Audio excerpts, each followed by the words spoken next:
Fala galera, bem-vindos a mais um episódio do quadro Pergunte ao Maestro. Essa semana vocês vão reparar que a gente está num cenário um pouquinho diferente. Eu tô gravando aqui da minha casa e o maestro da casa dele, né, por conta da situação atual que a gente está vivendo.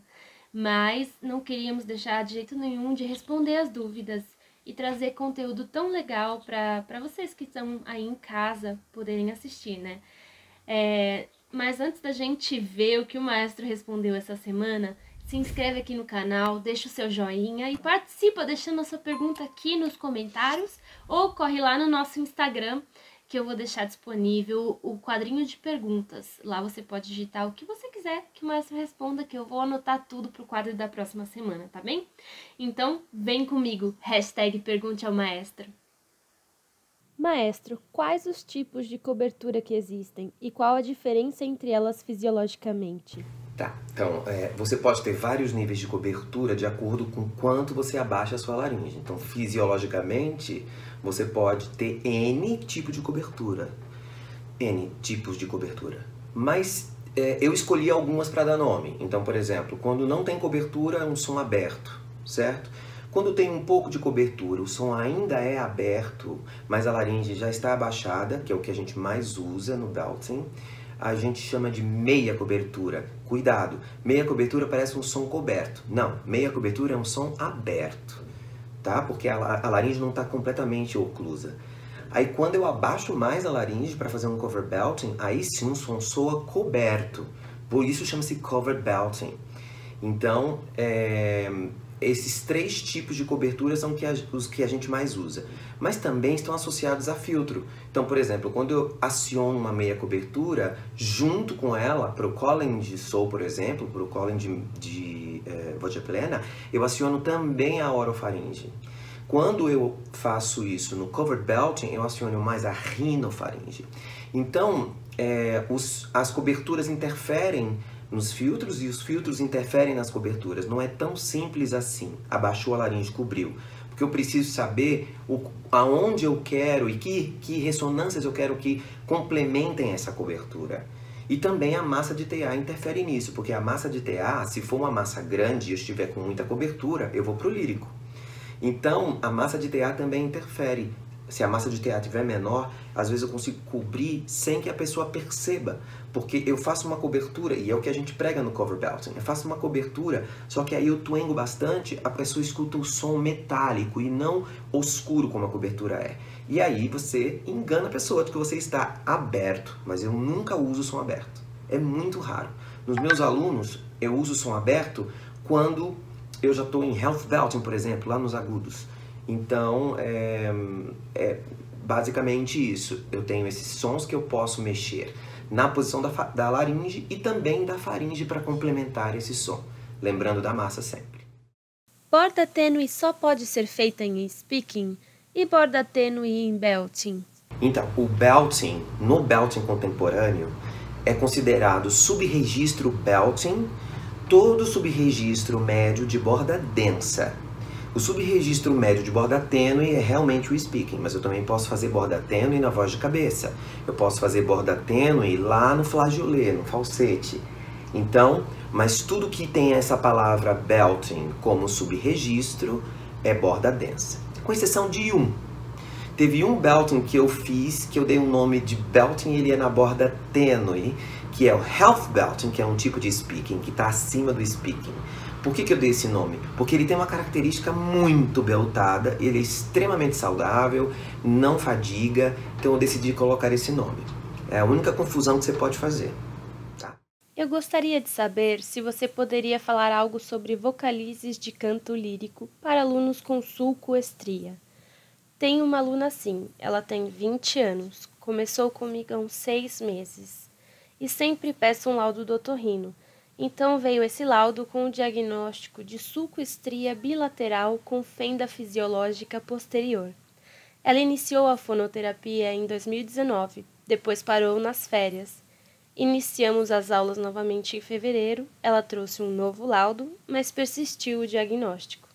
Ela é soprano, creio que ligeiro, a voz sobe bem até o mi bemol 5, mas quando desce a região central é velada, um pouco soprosa. O sulco é impeditivo para fazer aulas de canto lírico?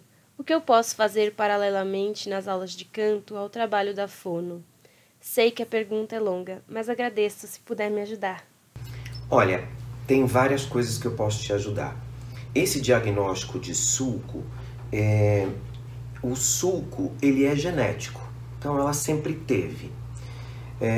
Existe muita controvérsia a respeito desse assunto, tá? Não existe um martelo batido, mas a maioria dos professores de canto se recusam a dar aula de canto para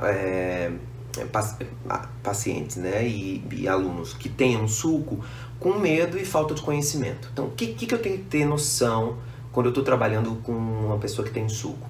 Você disse uma coisa que é muito tradicional em quem tem sulco. Você disse, ela parece um soprano ligeiro. Como ela tem menos massa de terra, ela alonga mais fácil, então ela consegue ir muito agudo. Geralmente consegue ter acesso ao flageolet, consegue ter acesso até ao whistle. O problema realmente é a parte grave, onde ela precisava recrutar esse TA. Então, primeira sugestão, se você puder trazer ela para fazer uma avaliação ao vivo ou por Skype comigo, vou conseguir ajudar muito melhor. Então, aí você vem junto.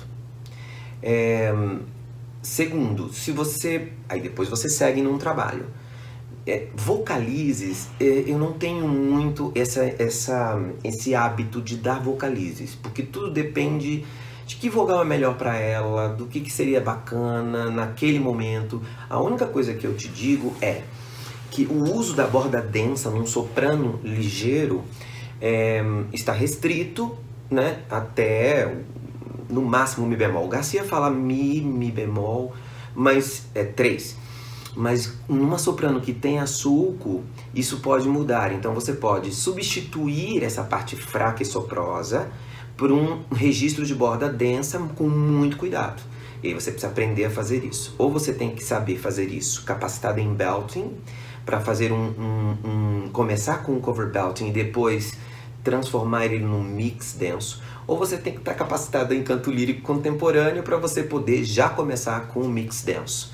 E aí eu tenho alunas que têm sulco que você escuta e acha que ela está na borda tênue e ela está na borda densa. Não tem fadiga, o fechamento é perfeito, tudo fica incrível. Mas você tem razão, de 6 em 6 meses você precisa ver se esse sulco não está evoluindo para uma outra patologia, um granuloma, alguma coisa. Isso é muito importante, essa avaliação sempre. E de vez em quando você pode, por exemplo, se funcionou, você veio, fez aula para o Skype com ela, ou veio até o estúdio depois que passar esse momento que a gente está vivendo e vai fazer, por exemplo, ajustes comigo, funcionou? 6 meses depois vamos ver como é que tá. E ela pode cantar um repertório sim. O grande problema de quem tem sulco é a ausência de punch. Portanto, o uso das 5 cavidades é muito importante, especialmente cavidade nasal e cavidade oral, senão ela não consegue bite, ela não consegue a projeção que ela precisa, porque o próprio Garcia dizia isso, se não fecha direito não tem brilho, então ele dizia que o brilho vinha desse fechamento. Se tem um sulco não fecha direito, então, e se tem uma fenda, mais ainda. Então é importante que você trabalhe ressonadores frontais com ela, tá? Maestro, fala sobre superagudos, sensações e dicas de mestre para quem quer atingi-los. Nossa, depende. O que é um superagudo para uma mezzo-soprano, né? Se você está se referindo a superagudo ao registro flageolet, que é onde a maioria das pessoas tem os seus sobreagudos quando é mulher, né? É uma coisa. Se for simplesmente notas sobreagudas dentro da sua tessitura, por exemplo, um mezzo-soprano, vai subir bem até o dó, mas o dó é uma nota sobreaguda para ela, então ela não vai subir para o dó todo o tempo. Se for um tenor, o que é um sobreagudo para um tenor? O fado puritani, todo mundo vai dizer isso, né? O que é um sobreagudo para um baixo? Um sol é um sobreagudo para um baixo, certo? Então, tudo isso tem, né, que ser avaliado. Cada far tem um jeito de ir para o agudo, cada far tem um jeito de fazer o agudo.